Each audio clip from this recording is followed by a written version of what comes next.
Welcome to heCast, the official podcast of HeChangedIt. As always, my name is Mike Chisholm. As always, I'm excited to be here and really excited to talk to people about the journey of men's mental wellness, men's total performance, whatever it is that we're calling ourselves these days. We are HeChangedIt. We are, in my mind, a solution to problems that men don't even know that they have necessarily. And that's what HeChangedIt is trying to do. HeChangedIt is trying to be a place where men can go and optimize how they live their lives, whether it is from a mental wellness perspective, whether it's from a relationship perspective, communication, dealing with the things that we deal with, finding purpose in life, athletic, all of those things and above. That's what HeChangedIt is. We are so excited to be in this space, in time and place of our culture right now. If you haven't downloaded HeChangedIt yet, what are you waiting for?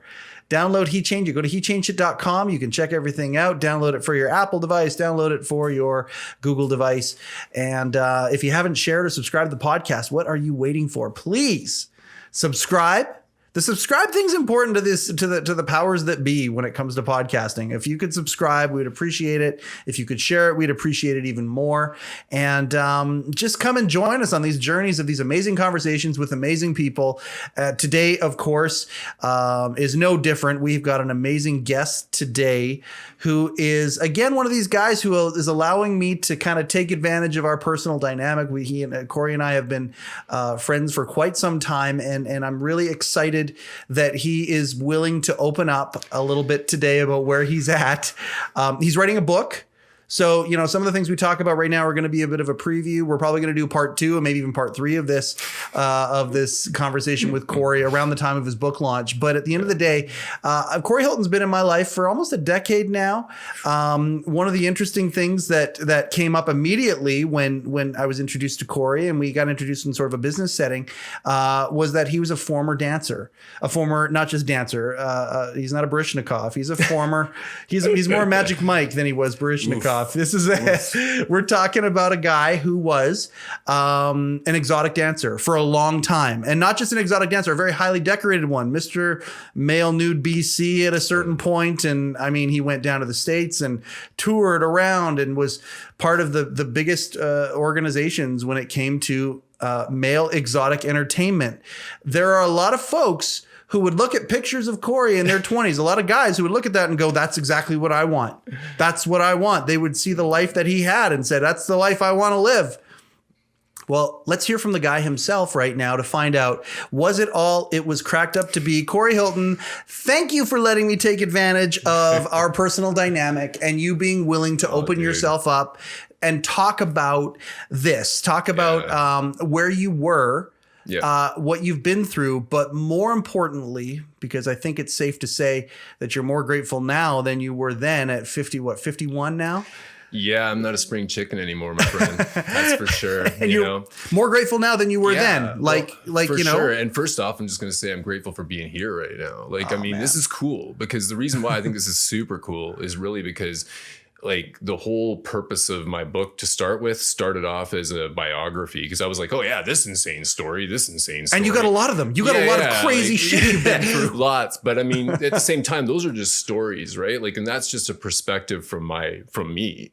But I always was asked, from so many people, whether it be male or female, what was it like? What was it like? They may not want to go and do it. I can understand that. In fact, when I first started, I didn't want to do it.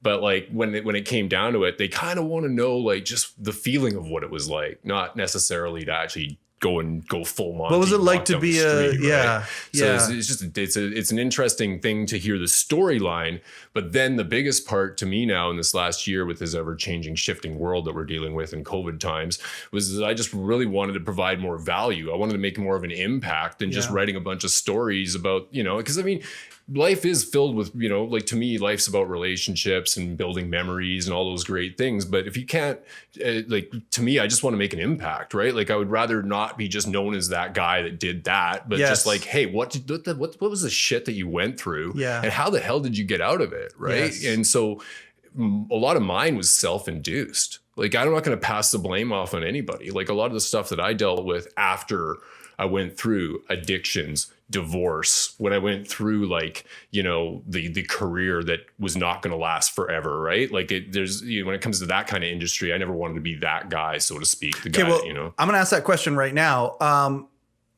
I think that many of us as men who think about somebody who looked like you looked like I think about a guy like John Cena, your body very, very similar. You're like anatomically got you that was the body. Like you showed me pictures of back in that. Bodybuilding was a huge part of your life. And I want to talk about how you went from bodybuilding into exotic dancing, how that happened. But to first question straight off. Yeah, man. I think assumptions come from guys who look at guys who look like that, who are in that business, and they think, oh my goodness, that party lifestyle must be a roller coaster that never ends. And to a point, you can attest that that is indeed correct, which is why it's so appealing for so many guys, right? Yeah. I mean, I would say that, man, where do I start with that? I mean, I guess like when you're in your heyday, was it a constant party? Yeah. The roller coaster, the true roller coaster started when I crossed the border. Like as I worked in Canada for probably almost a decade doing nude shows all across Canada. And I wanted to correct you a little bit, not a big deal here, but it was Mr. Nude Western Canada. Oh, Mr. Nude Western Canada. And then it was second in Mr. Nude Canada. They actually did have stripping contests, guys, like for real. You were number 2 in Canada. You were Mr. Nude Canada. Well, no, number 2 second. into that. There's a story in my book about it too. But like, it's sort of That's like a decorated person. How old are you when you get that accolade? Let's see here. When that happened, I was around 27, somewhere around there, right? Okay. So I just and you'd been back. dancing for how long at that point? I started in the industry at 17. So like 17. I was still going to high school when I actually started in the industry. Now I wasn't going full nude stripping at that time. I actually started at a little club called Casablanca's out in New West on the coast. The west coast of Canada. Yeah, yeah. Okay, it was like the heyday of ladies' night at that time, right? Like it's like 1986, I think, or 1987.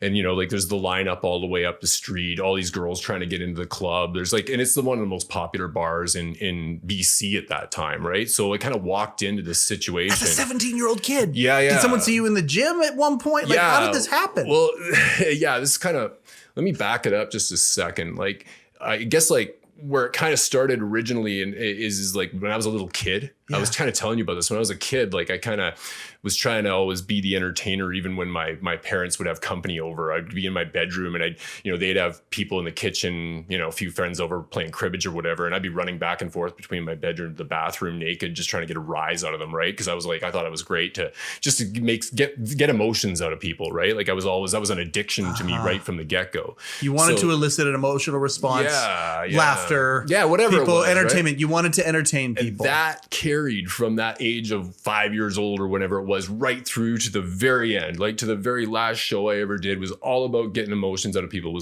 Some people think, oh yeah, you were in there for the whatever, the amount of girls you could get with, or you're in there for the money or whatever it is, right? But for me, it was actually a lot to do with the emotional reaction that I could get out of somebody because quite frankly, I didn't have a lot of emotional reaction at home. Like if you want to know the truth, like that's kind of what it breaks down to is that like I was raised, it's an overcompensation. Yeah, because I was raised by my grandparents and great people. I've, like I said, like I love, like my grandparents are both passed away now. I mean, I wasn't going to release this until they actually passed away because I didn't want them to hear some of the insane stories in there. But at the same time, like, to answer your question about how that all got rolling is that I was just kind of in a place in my life where I was a kid, right? Like I was a teenager and I was mediocre.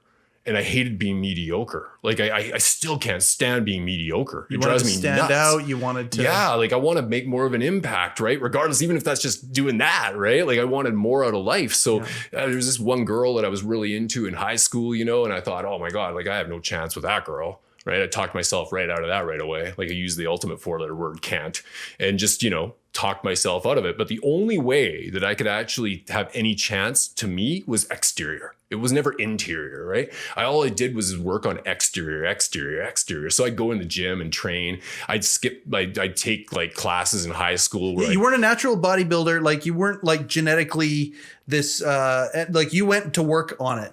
Oh yeah. Because I was getting bullied in high school and stuff like that, right? Like I was having all those things that the mediocre kids got. I wasn't the one that was the cool one. I wasn't the one that was the jock. I was just this kid that was kind of like didn't have a label on him, right? So it was like when I did that, I decided, okay, like I need to get myself in shape. because I was sick of getting bullied. Like kind of like you were talking to Jared actually, Kitless recently. I heard your podcast. Jared, absolutely. He kind of went through a bit of a similar thing with that, with getting bullied or getting, so he got big. Like that happen, right? So he's like, get big. I'm going to build myself a damn defense mechanism here, and I'm going to make sure that nobody ever fucks with me again. Yep. Right. So that's exactly what I did. Yep. And then it was like that literally happened. Nobody fucked with me again. So this is around 15, 16. By 17, you're already starting. Now I'm in a different school. Now I'm like, okay, I got a little bit of confidence now because of my exterior, but I still had zero confidence in my interior, like nothing, right? Like just blank. Okay, so here's a question for you. You're building that exterior. Yeah. And I mean, I don't want to get salacious with this because I know how grateful you are for the life that you live right now and where you're at right now. Corey's Mr. Yoga. He's Mr. Peace and Love and all these things. Yeah. But I want to ask this question. You're 17 years old. Like you said, much of your personality isn't written yet. Mm-hmm. You're overcompensating. Mm-hmm. I'm going to ask you this question straight up. Yeah, I love it. You got recruited into the adult industry at that point. Yeah, it's a story.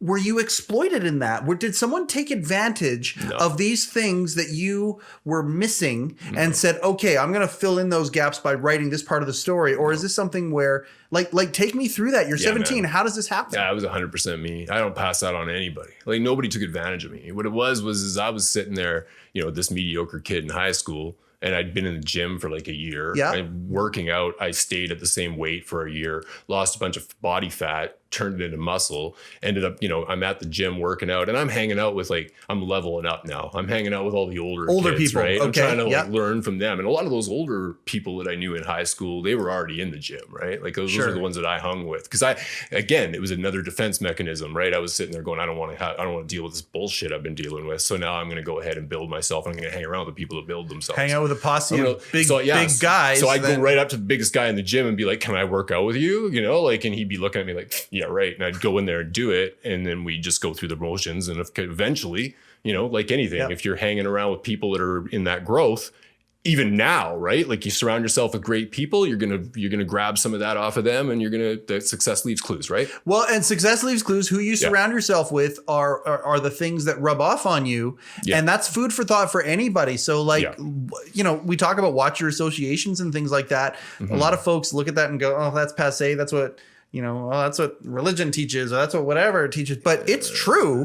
Who you surround yourself with is the things that you become. Yeah, and I just really wanted to answer your question because I haven't really got to it. I've kind of skipped around it. But like when I got to the gym and I started really training all the time, I started befriending some of these folks. Some were good, some were bad. But one of them was a guy by the name of Wade, and he was actually a bouncer at that club. And he said to me one night, he's like, "Hey, Corey, if you ever want to come down, you can come down and hang out. Just throw yourself a university shirt on and I'll get you through the door."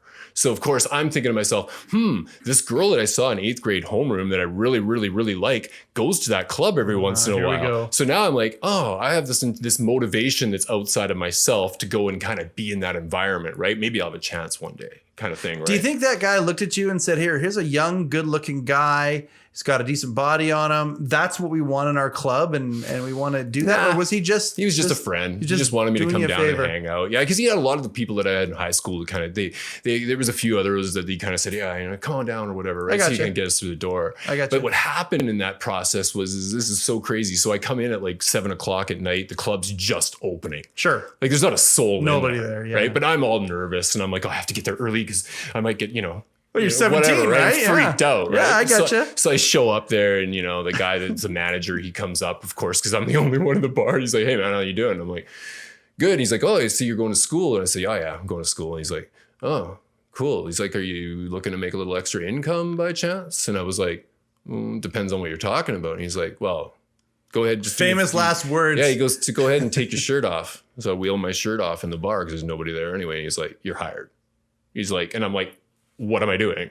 And he's like, "Well, you have to, do this male waiter role where you did on Tuesdays and Thursdays, you come in here and you serve shooters and you serve drinks. Did you wear a bow tie? Oh yeah. I did the whole bow tie, cuffs, collars. Actually, the bow tie, cuffs, collars was Thursday night. The actual Tuesday night was Hawaiian night where we actually had lays and shorts and stuff, and we'd hang lays around. And you're off to the races and just like that. Yeah. So I'm in there like, and I'm like, oh God, like, cause I have zero confidence in myself, but I'm like, oh, the body's good, so I can make it through.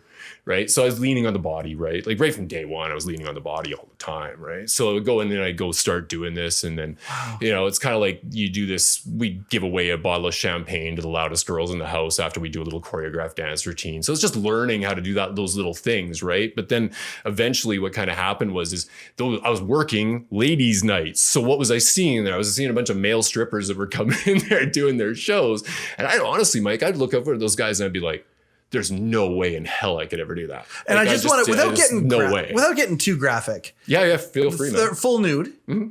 And I mean, getting themselves aroused, like doing the thing. Like, is that what one of those shows is like? Like, I mean, so you're seeing a bunch of guys with hard-ons walking around and women's reaction to that in the most primal kind of, like, you're a 17-year-old and you're seeing, holy cow, there are humans on this planet that this is how they operate a lot. Did that? Yeah.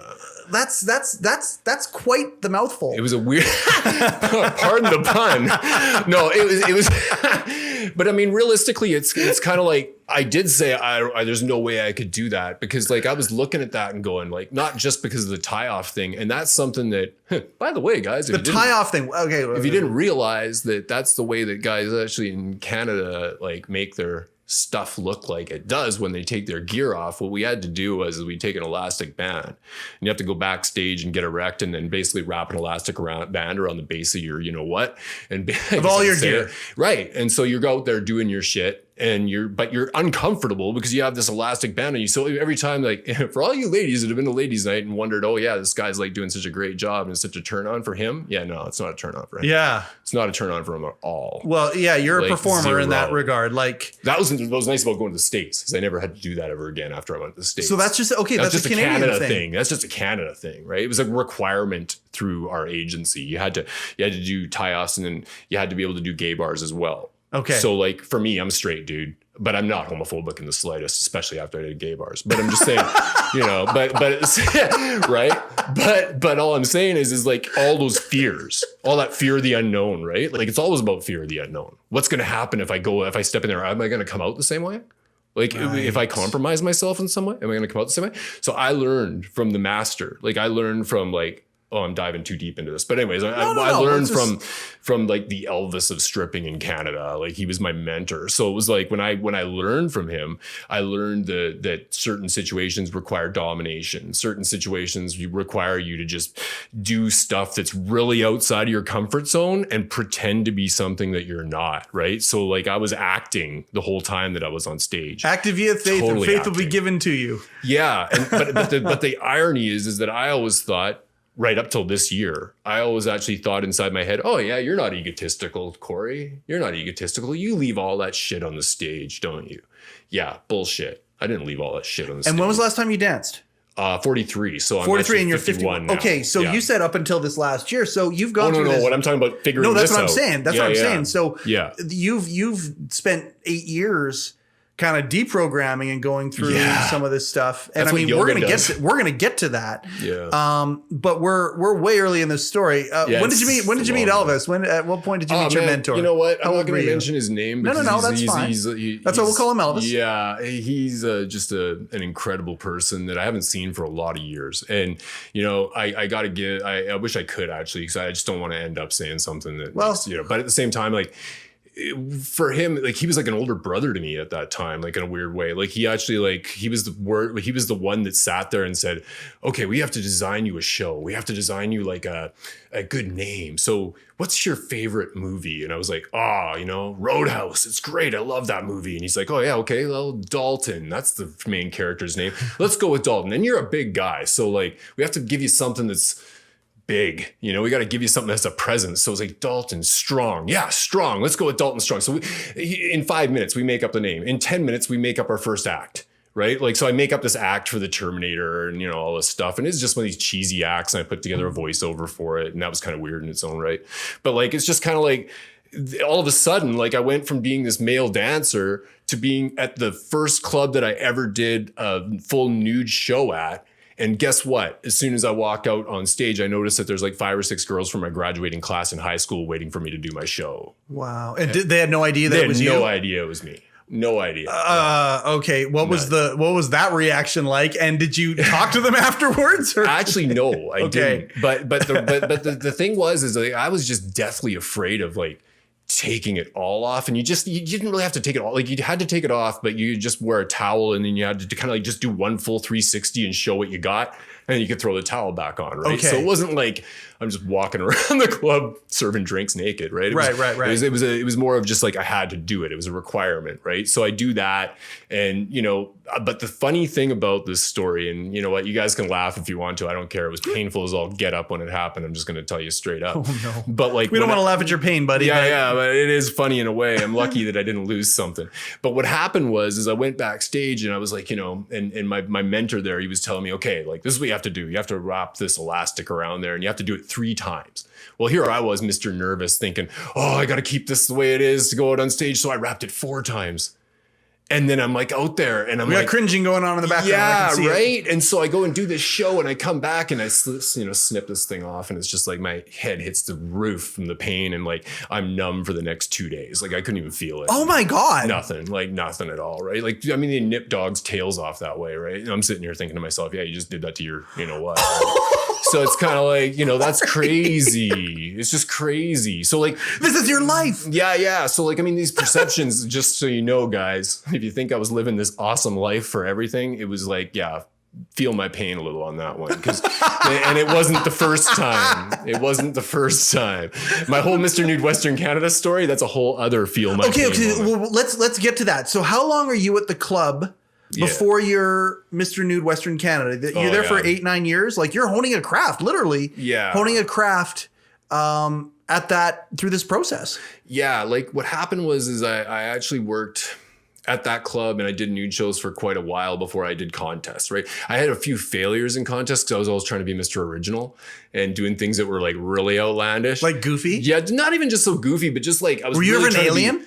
No, but I was really just trying to be over creative, right? Like I was trying to be different than the YMCA, right? I just didn't want to be that guy, right? Again, I didn't want to be mediocre. You're not the construction worker. You're not the cop. You're not the No, I didn't. What was the most outlandish thing you did? Oh man, God, where can I start on that one? Like, I mean, like I guess like what happened with there's so many stories in between, Mike. I know. But what it comes down to is like I worked at this club Casablancas. I started there. I started doing nude shows. I got in after that show that I did for like the girls in my grad class. I ended up like getting booked, right? So I'm starting to do shows all over BC, right? So I'm running around doing all these clubs and stuff and having these different experiences. And some were like at Casablancas, I have a long list of just Casablancas stories because I could literally write a book just about that club because it was just so absolutely insane at that time. But like, but what I came to realize is that, there was an element of like, I was doing these shows that were really, really creative, but they weren't home run hitters. So I actually kind of started looking at what some of the other guys were doing and started to think, okay, I'm going to throw my own accent onto this, right? I'm going to make it mine instead. So when I did Mr. Nude Western Canada, and this is so jumping ahead, I hate it. No, there's so many stories in between. And the book's going to help with that, by the way, when it does come out. Book's called Take It Off. Yeah, there's going to be a subtitle, but Take It Off's the main title. Okay, and we're a few months away from that, and we'll talk about it, and we'll like you and I are buds, so we'll figure that out. And but at the end of the day, let's because I mean we only got so much time today. Dude, it'll fly. So and it's already flying. So you're doing the business for a long time. Yeah. Then you get to the point where you're like, no, I want to excel. I want to get better. I want to take what some people are doing to be successful and put my own spin on it and get successful at this thing. Yeah. And you did. Yeah. So Mr. Nude, you're in your mid-20s. Yeah, well, 27. 27. Okay. It was the same year I did Mr. Nude Western Canada, and then I competed Mr. Nude Canada the same year. So let's go to that story for a second here, because I also want to spend time as to where you are now. Sure. Yeah. But we're painting a picture as to where you were then, and maybe a couple other things to do that compared to where you are now. Because at the end of the day, and let's a lot of emptiness. Yeah. You were feeding, if we were talking about ego, use the word ego. Yeah. You fed that ego for a long time. Yeah. And the ego that I didn't know existed. Exactly. Right? Yeah. Like that's what when you're talking about, when you're opening up and you're talking about men that don't realize what is existing inside of them. Yes. Like that's where it took me 50 freaking years to figure that one out. Like, and I mean, better late than never, but there was so many times that I had so many opportunities pass me by, so many situations where I had a woman that was in my life or women that were in my life that truly loved me. But I let those opportunities pass me by. Because I just partially because of the ego. Yeah, it was partially because of the ego. It really was. Like when I look back at it, but it was also self-worth. Right. And you might think that the guy that takes off his gear all the time has all the confidence in the world. Well, guess what? Not necessarily. There's an element of acceptance there. Confidence, acceptance, self-worth. There it is, in a nutshell. Right. So I just didn't have that. Right. And just even up to this year, I still lacked in that, man. Really, I still work on it daily. Like I'm not sitting here saying that I'm, a know-it-all or I'm preaching. Like it is what it is. I still work on it. Before we get back, let's keep going between entertainment and insightful. So before we get back to entertainment, because I want to get back to entertainment. That's what the book's all about. It goes back and forth. 100%. And this is Corey, and I love that. Yeah. You said that you work on it daily. Yeah. And isn't that an interesting observance right there? I was the guy that was so genetically well put together. And I mean, you talk to Candy and her team who are building HeChangedIt, and they talk about men's body image. Yeah. Body image is so prevalent for men. And it's not thought of that way. It's stigmatized. When you look at how it's presented for women, I mean, $1 trillion industries when it comes to, body image and things like that. With men, it's almost, for many people, silent and quiet, Yeah. Here is a guy who most men, you look at you in your prime, most men would look at how you looked and say, I would do almost anything to have that physique. Yeah. And you think that what comes with it is confidence. And here we are saying you're 50 now, you're yoga Corey rather than, pushing weight Corey. That feels good too. And when you talk about it, and you can say, no, I work on my confidence every single day. I think a lot of guys need to hear that from you. Yeah. And your take on that, because what you wish for isn't going to get you what you want. You got to work on what you want. Oh, dude. Here's a great example. When I competed, when I was competing in bodybuilding, because I was a bodybuilder really in the 23-year-old area. Yeah, you kind of dance between both those worlds, bodybuilding and dancing. Yeah, I was trying to go pro at one point, but thank God I didn't, because I didn't want to die by the time I was 45. But what I'm saying is that when it came to that, even when I hit my peak and I was on stage and, I was just absolutely shredded on stage, and I'm not talking myself up, I'm just telling the truth. It really was. It was on another level, right? Because I went to a different level of discipline than most people ever will. Only 1% of society actually goes from being, okay, I'm going to bulk up, I'm going to do this, I'm going to go through a complete diet phase, I'm going to get on stage, and I'm going to actually do a show. Yes. Right? So I went in balls deep. I was like, man, I'm going to do this. No pun intended. 100%, the best I possibly can. Yes. Right. So I went in and dropped 40 pounds in 10 weeks, rode the bike 3 hours a day, did an hour and a half on weights, was mixing up tuna shakes. Less than 2% body fat. Yeah. Just craziness. Right. I was even taking a can of tuna, shoving a cup of water in with a can of tuna into the blender at 2:00 in the morning, blending it up and slamming it back and going back to bed so I could keep my protein levels high, right? It was just be a freak to be a freak. There's literally a chapter I'm about called "Be a Freak to Be a Freak," because you just got to go to that different level of discipline, that place where you're 5 minutes before 10 and the gym's closing and you're still sitting on the bike looking around at the empty gym, right? There is no such thing as guilty Mondays. You're in on Mondays. Okay, before you go to what you're going to go to, is that determination beneficial for people? When you talk about determination like that, these are good habits. These are good, but good habits can sometimes go to levels that are unhealthy. Yeah. At that point. But anyway, I just want to talk about your determination, because you put in a whole bunch of hard work to get the results that you got. Yeah. And that emptiness was still there. Yeah, internally. Yeah, internally. And isn't it funny how complex this is? It's how life is just a bunch of series of puzzles that we got to solve. And when we solve one, we realize there's a whole bunch of unsolved area over here. Right. Yeah. And the unsolved area actually can be really detrimental to everyone around you. That's what I'm trying to say, right? It wasn't just damaging to me. It was damaging to everybody around me. Okay. And still carried on, Mike. I'm talking long after my dance career was over, I was damaging people around me. I was putting off blame on so many other things. It was oh yeah, there's no way that I could ever be, that. I'm perfect. Yeah, right. You know, like Yeah. that's not realistic. Like there's no perfect person. Like this is an imperfect world. If you're trying to be perfect, you're bullshitting, and everybody can read that, right? So like that's where I dropped all that, especially in this last year.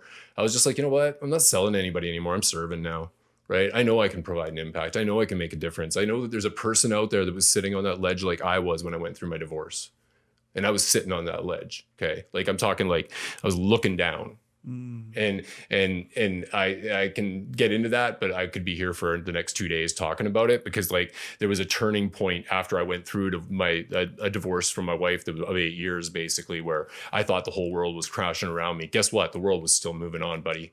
I was just sitting there consumed in my own shit.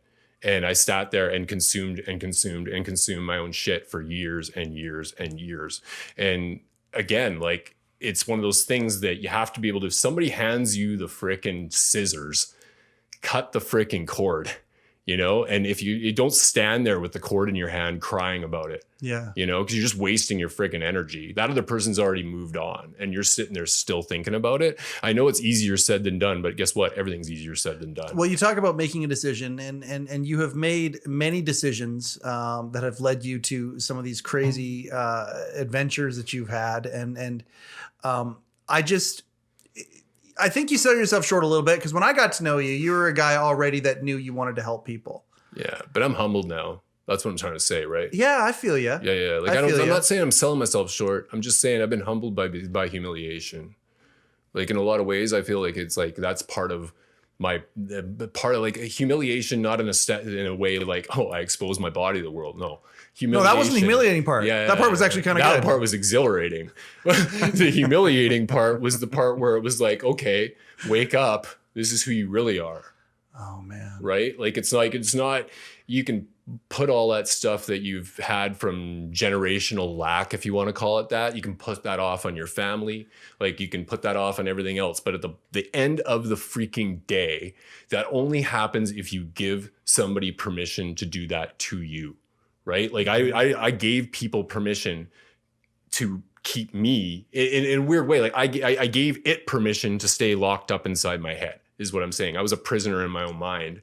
And as I said, the world kept spinning, right? Yeah. You know, but to me, I was literally walking down the street some days going, oh my God, if people knew what was going on in my head, they'd think I was insane. You know, so. You mentioned earlier that you kept you stayed the character. No. And that's you and I. By the way, when Corey and I talk, this is what we do. We go back and forth, and it's yeah. But it's always beneficial, and it's always come back with insight and new stories, which is phenomenal. And I think that's what our dynamic is so good. We both got a million stories. Oh man, I love being a storyteller. It's great. That's why I love writing. I'm grateful that you're finding so much joy in this outlet. Yeah, it's cool. You talk about how you took that character off stage, and that character and that mindset was yours kind of 24/7 for a while. Yeah, I carried the alter ego into my regular life for sure. Yeah. You carried the alter ego into your regular life. Yeah. Are there a lot of people who do that, do you think, in whatever it is? Maybe not as no, I don't think so. As there is as an exotic dancer, but are there lawyers who do that? Are there construction workers who do that? Are they? I'm sure. You know, that's the. Well, you put on a certain face, Mike, right? Like, I mean, you know, like you got to be the man, right? You got to put on a certain face. You got to be man enough for your wife. You got to be man enough to be the head of the household. You got to be man enough to go out and work the job and bring in the bacon, right? And if you, after all that, you're still not, you know, like you're not satisfied, right? You're still kind of going, oh, I should be more. I should be doing. We're also bloody hard on ourselves, especially in this era right now of communication and everything, where everybody's got an attitude or an opinion, and you're letting those things in. Like I look at it like protect your house now. Right. And your house is up here, that's down here. Yeah, right. Protect those things. Protect your house. Yeah.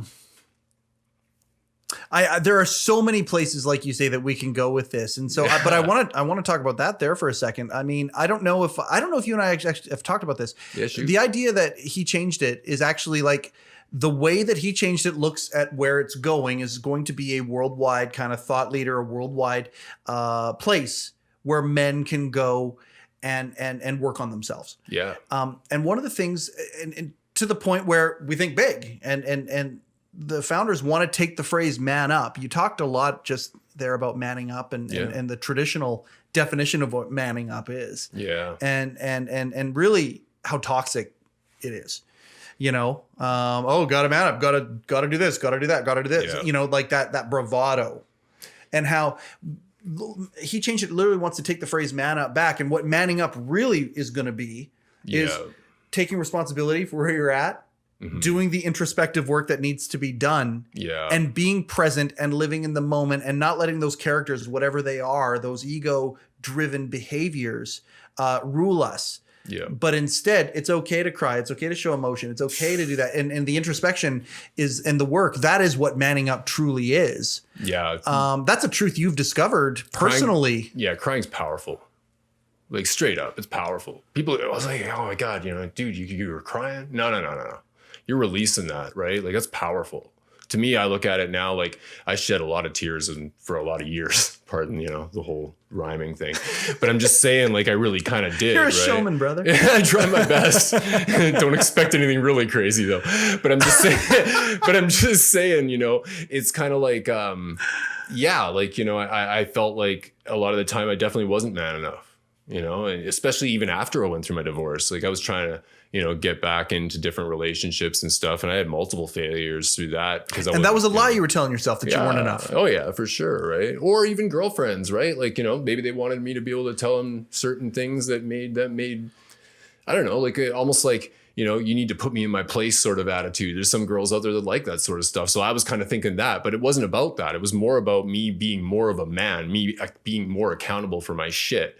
Like there was a lot of times in my life where I wasn't accountable for my actions. And that's part of why I ended up in the situation that I ended up in, right? Like I was across the border working illegally for many years. I shouldn't have been doing that. I was suspended from being in the United States for 3 years because of my irresponsibility. Okay, so Mr. Nude Western Canada turns into number 2 for Mr. Nude Canada. Yeah. And suddenly Big Brother down south, the American machine, entertainment machine starts calling you and saying, hey, we like what you got. Why don't you come on down here? Again, another Casablanca story, right? It wasn't even so much of that. It was like, here I was working, doing the male waitering thing at Casablanca's when I was kind of a kid still. But I was also, the funny thing is before I was even 19 years old, I was working the door as a doorman checking IDs. So I'm checking IDs as an underager, and these people are coming in, and the cops are standing next to me. Hey, hi, you having a good night? Oh yeah, I'm having a great night, man. I'm just checking IDs, right? And then all of a sudden, I run into this group that comes up from Florida, and there's one agent that comes up, with these guys, and they're like the best male dance review in the all of North America at the time. Like these guys were just on fire. Like they were ridiculous. Right. Sold out shows everywhere, right? And we're not mentioning any trademark names or anything like that, but it was cool. Yeah. They were like something else, right? I really looked up to these guys, and they were all super cool dudes too, right? Like I got along with them really good. And so the agent, he said to me one night, he's like, yeah, you're huge. You have no neck, but you're probably the nicest son of a bitch I've ever met. And he's like, here's my card. If you ever want a job, come talk to me. And I kept that card for years. I didn't use it, right? Like I went through all my time working as a dancer in Canada. I never used the card. And then eventually when I won the contest, I was like, okay, now I've hit the peak. I could try to get first, but you felt worthy. Yeah. So I was like, okay, now I'm going to call this dude, right? So next thing you know, it's like I'm leaving my whole world behind. And I'm like leaving my family that I love. I'm leaving my friends that I love. I'm leaving everything that I love basically and going to a new experience. So my dad, God love him, he's like, I'm going to support my son no matter what. So he drives me across the border. I get across the border. I jump into the tour van with the rest of the guys that had my suitcase in the van with them. And now I'm on a 3-day trek across North America to go work for the biggest beach club in North America, right? And everything changed. Like instantly I went from this life to like my life-size picture on a billboard when you drove in and that was the party lifestyle that people stereotypically think. Yeah, in some ways. But I mean, but that was when my life changed in a big way too, right? Because I discovered this little thing called emotion, but I didn't understand that my discovery of emotion was through drugs. So for me, it was like, I show up down in Florida and, I don't know anybody. I only knew my buddy Dean came down with me and one other dancer from Canada. So they didn't judge me. So here I am in this new world. I walk in, the place is slam packed. There's women everywhere. There's guys everywhere. It's Chris Mayhem, right? Like this place is just unreal. There's probably 10,000 people in this bloody place, right? And I'm walking in and the owner comes up to me. He's like, hey, would you like to come up to the MTV tower with me for a little bit and we can drop some ecstasy and do some GHB? And I'm like, excuse me? Like, I was like, first off, what is that? Like, I didn't even know. Right. And so, but what happened was, and this was what I was almost like, I kind of explained this to you when we were having coffee a little while ago. When I first took ecstasy, it was like the truth behind it was almost like when you've been starved for taste of food all your life. And all of a sudden you get your taste of food and it's just like, oh, and like for me, it was emotion, love. So I took this little freaking pill and 45 minutes later, my world changed. And it was like, all of a sudden, like I went into this crazy rabbit hole that was like incredible. Cause like I get goosies right now just talking about it because it was like, I connected so insanely, like just so well with people. Like, and even my ex-wife said it when we used to get messed up. Sometimes she'd be like, oh my God, Corey, I just wish you could be like this all the time. And she even admitted to that, right? Cause I was like so in depth with emotion, but it took that drug to do it. Okay, so I'm going to ask a very politically incorrect question. At this Sure. point. Shoot. Are you grateful for that experience because of that? Mm-hmm. Yeah. There was only 2 bad experiences I ever had doing it. I have zero regrets. In fact, I mean, like I said, I'm not here to promote it, but at the same time, no, and that we're not doing that. Yeah, we're not promoting it, but this is your story. And if that sort of a thing is what led you to like that's a powerful statement. I never felt emotions before. Yeah, well, I felt emotions, but it just wasn't that way, right? Because like you got to understand, my dad, like I said, he passed away at 97 years old, right? He was Depression era. He had like, basically family. He had family background that there was suicide in his family background. Like I'm saying, like, he had a lot of things in his own mind. And then he was fighting in World War II in the North Atlantic. So, I mean, you're just programmed. You're like programmed to be a robot of no emotion. And you called Grandpa Dad. I want to be. Yeah, my dad was my dad. My grandfather, he was my dad. I was adopted my grandfather, but he was my dad, right? Yeah. But when he's programmed like that, then guess what happens? There's a chain reaction. There's a cycle that drops down through the entire family. Yeah. Right. So like I've seen this. I literally watched myself do it. I watched my family members do it. I love my family. Don't get me wrong in any way. I wouldn't change it for the world. But at the same time, later in life, you start to address those things and look back and go, okay, maybe this is why this was the way that it was when I was a kid. My dad didn't say I love you. Okay, well, cry me a river, Corey. A lot of people's dads don't end up saying they love you. But at the same time, like, the sad part is that we only got to express that when he was in an Alzheimer's state in his old folks home later on in life. Right. So, but that emotional connection that I didn't have, it blocked me from so much, like even just expressing emotion to girlfriends when things got tough, when things got really tough, like maybe there was a cancer scare or something. And I would just be like, squirrel, I'm off in the next direction. And I didn't even realize I was doing it. Like it wasn't from my heart. Like I just didn't, it was like an automatic trigger in my mind that wouldn't let me do it. Well, I've never known you to be that guy in the time that I've known you. And so here's the cool message for anybody who's hearing that. And there are some things that are, maybe ringing true and making people do some self-exploration. Clearly you can change. Oh, because you're a completely. It's funny.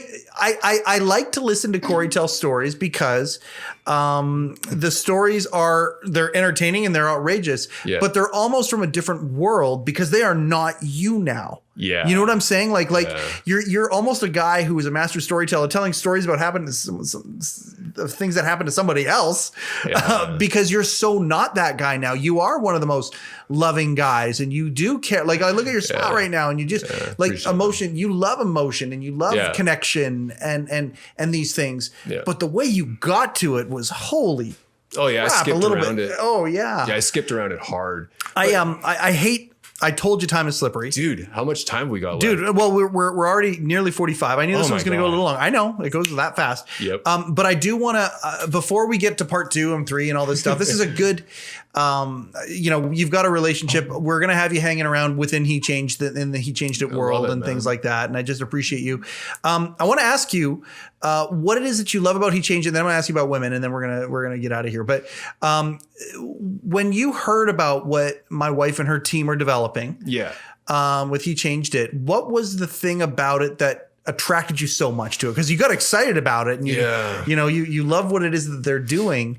What was it about HeChangedIt, or what is it about HeChangedIt that you think is exciting? There's a lot. I mean, when you go on the app, there's a lot of stuff. Like I said, I've listened to a lot of your podcasts and stuff like that. It's like nice to see a friend grow, but also at the same time, there's an element of it as well, Mike, where I've always listened to what you've been saying. Like we've known each other for a while. Yeah. And like when you used to tell me stuff like, I'm doing this wrestling event and I'm going to find the most 5 underfunded charities that I can possibly find, and I'm going to donate it to them. You know, like to me, that's like, yeah, that's cool. So I like surrounding myself with people like that make me think like that. You think different, right? Like I appreciate that. I've been self-centered with that, right? Like I really I admit to that. Like I've never really kind of thought like that. So that's why I've gravitated to you that way and gone, okay, like I like to mirror that a little bit, you know? So when I look at He Changed It, it's a give back, right? Like, it's like, to me, it's kind of like, yeah, I could sell 1 million books, or I could sell 1 book, right? But if that talks some dude off the ledge,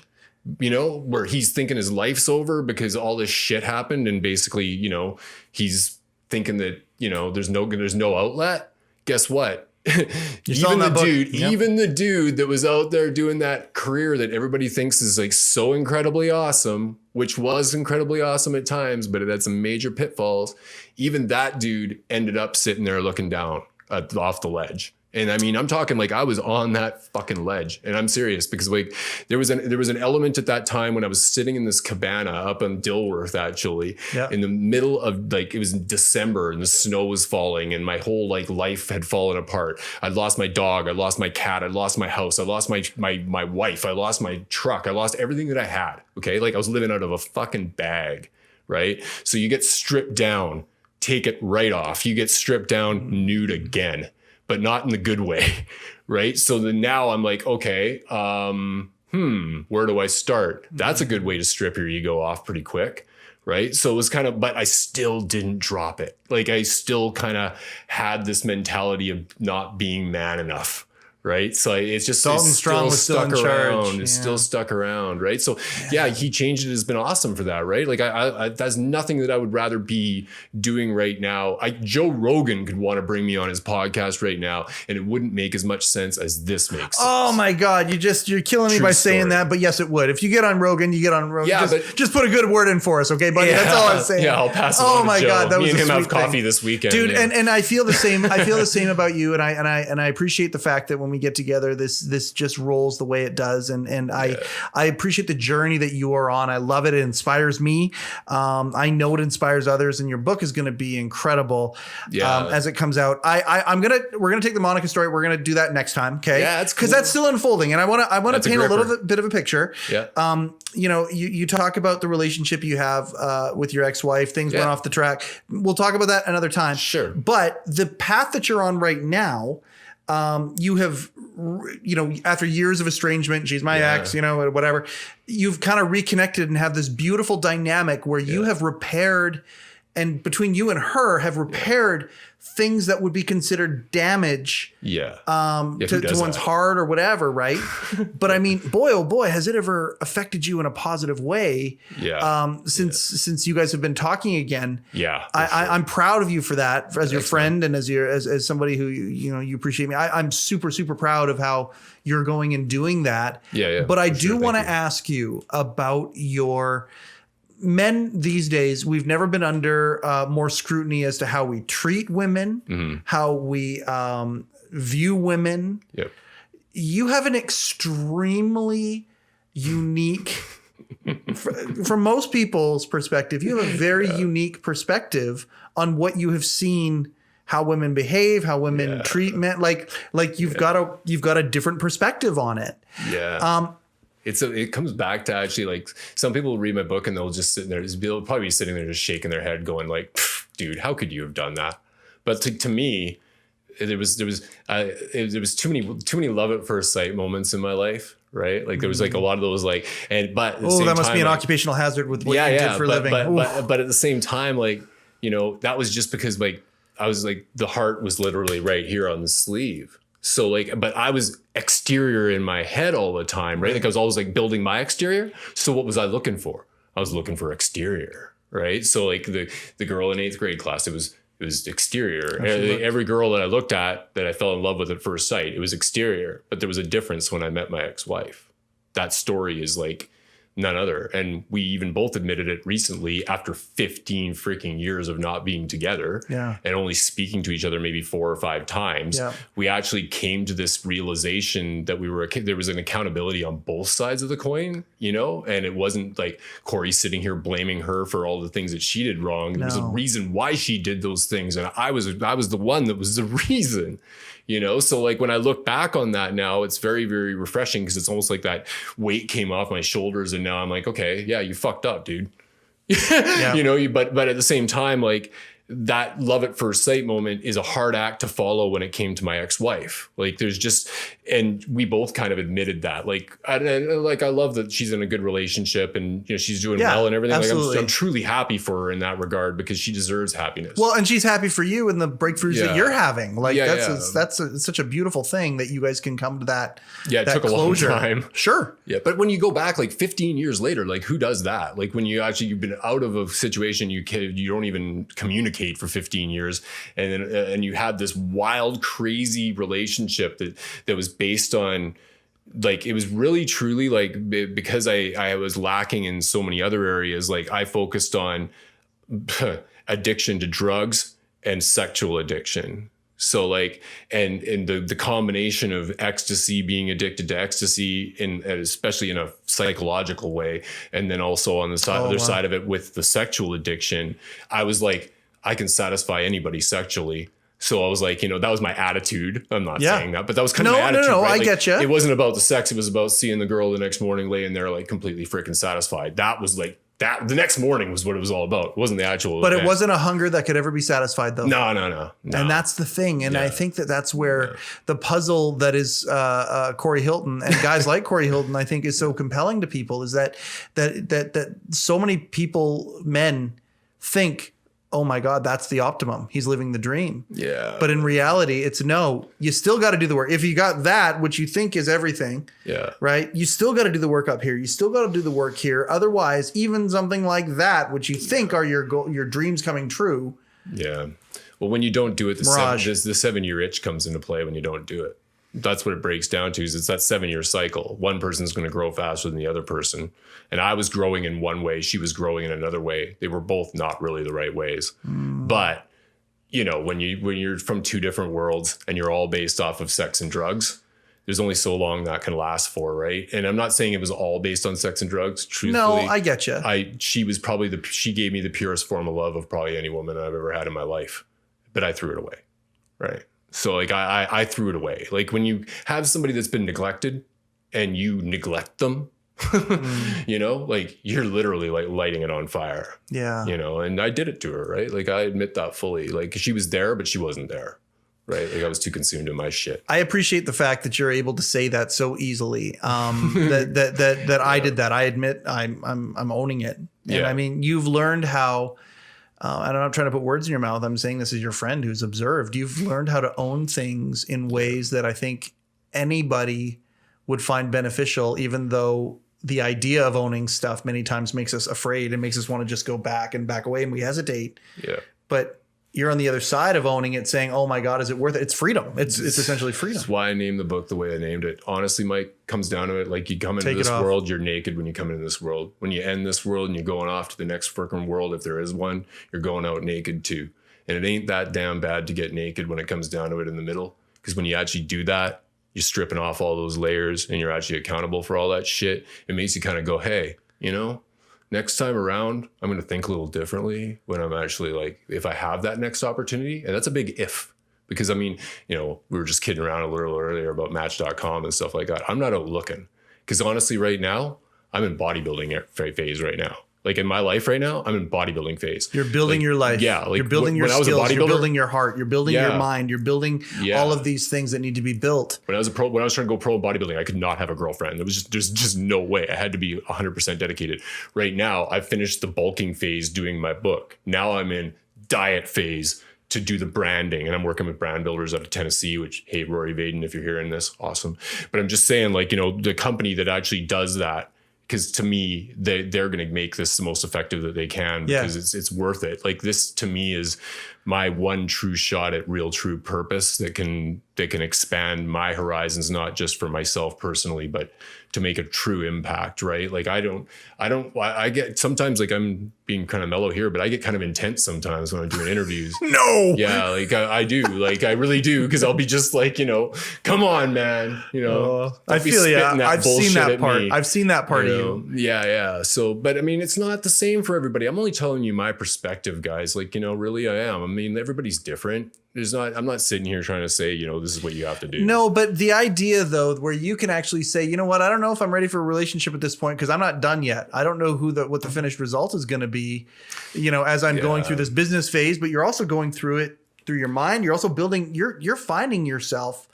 And it's beautiful to see because of how excited you are about it, and how not afraid you are. How you're bounding leaps and bounds towards that goal, whatever that looks like. But dude, it didn't happen overnight, man. Like I took the last year off. I took the last year off of life. Like I literally took everything. Like I was like, okay, let's start here. I'm going to start doing walks in the morning, and I'm going to do exercise to get momentum in the morning. I'm going to start focusing more on yoga practice so I can get this more together. Gratitude's a big one for you. I'm going to start understanding that everything's temporary. I never got that. I never understood that before. Weirdly enough, I thought, I'm going to get to this person's going to be forever. No. Everything's temporary. And, live it the most you possibly can while you got that in your life. And because you only got a certain amount of quality of life left. That's that being present. Yeah. Being present in those moments. Don't keep thinking about what's in the future or whatever, because that presence, you're going to, every moment that you give up that presence because you're thinking about something else, you're giving up a gift. Yeah. Yeah. And I use the bucket of self-worth analogy. Really. It's like, you got this bucket, like you got one bucket of self-worth, and every time that you decide to compromise your self-worth, you basically settle, you're pulling one little thing out of the bucket, and eventually you just keep settling and settling and settling. And eventually the bucket of self-worth is empty, and then you're screwed. Right. So to me, there's only so many years that I'm 51. I hope to live to 151. Realistically, it's not going to happen. But at the same time, there's a quality of life that comes between 50 and 70. And then after 70, if I make it there, there's an element of that. There's only so much you can do after 70. So let's get it together and get this shit done now, because it's not going to last forever. And I don't want to have another one of these damn opportunities that I've had cross my path over and over again. The irony of actually feeling this lack in the back of my head that I was going to be destitute someday when I've never even been destitute before. All these things that I had, I passed these opportunities by because I wasn't, or even self-sabotage some opportunities just because that fear of success. Every time I was going to get to the top, someone was going to come kick me back down. Well, guess what? It was nobody else's boot that was kicking me back down. It was my own boot that was kicking me back down. Right. So it's just kind of and so I don't want to let one more of those opportunities that come in front of me go. I want to make sure that next one is bang on. Right. But the irony is that here I was sitting here going, oh, I'm lacking money, or I've never even had lack of money in my life, but I always had that in the back of my head. The fear's always been there. It's the depression or mindset that's kind of kicked in, right? Making me think that. But the irony of that is that what did I do for 25 years? I had girls stuffing money and throwing money at me all the bloody time, right? So how does that work? We're not gonna use it this time. The fill my purse analogy delights me every single time where you fill the purse. I can't thank you enough. Thank you. And again, I'm not trying to take advantage of our friendship and whatnot. I know some pretty interesting people, and Corey is near the top of that list. And he and I, we can talk like this all the time. We go for coffee and we do this. And it always comes back to the same place, which is taking responsibility for where we're at. And always, what is it right now that's helping build me into the person I want to be? And that's who you are now. And I am grateful that this is the Corey I've always known. Yeah, dude. Because I didn't know that character that you talk about. I didn't know Dalton, but I love hearing tales about him. And I love hearing the fact that it took him for you to become who you are, because you are a beautiful person. And I love you so much. Oh, and man. I'm really, really grateful. You're hitting me in the heart, Mike. Well, I'm going to start crying over here. Yeah. Give you some power. I appreciate you so much, man. And this isn't the first time we're gonna do this. Is the first time, but it's not the only time we're gonna do this. We're gonna actually have you back on, and for sure, man. And as he grows and stuff, we'll probably do some Q&As. I'll tell you the next time about how I almost got killed in Spain. That's a whole other story, though. Okay. Yeah. Spain. Spain and Monica. Yeah, that's Okay. well. We'll talk about those the next. Those are some heavy hitters, man. I know. Well, that's a that's a podcast right there. Yeah, it's a heavy with those hitter. two. Yeah. Corey, thank you so much, and thank you Thanks, for being brother. such a supporter of He Changed It. We appreciate that. Man. And Love this one, the whole thing. I love it. Everything about it. We appreciate you so much. They go by that fast, everybody. They go by really quickly. Hopefully they go by that quickly to you as well. As Corey and I are talking here, literally we're an hour almost. Hopefully for you, it's gone as fast as it has for us. We love doing this. We love everything about HeCast. The responses have just been overwhelming. We're so grateful. Again, if you wouldn't mind subscribing, the powers that be love the subscription button. So I'm going to say, please subscribe, please share. If any of these stories touch you, if you know somebody who needs to hear some of the perspectives of the guests that we have on these shows, the conversations that we have, please share it out. The response is overwhelming, and we know we're just getting started here. Download He Changed It. Check it out. Go to HeChangedIt.com for anything. That's another episode of HeCast, the official podcast of He Changed It. My name is Mike Chisholm. Go change something.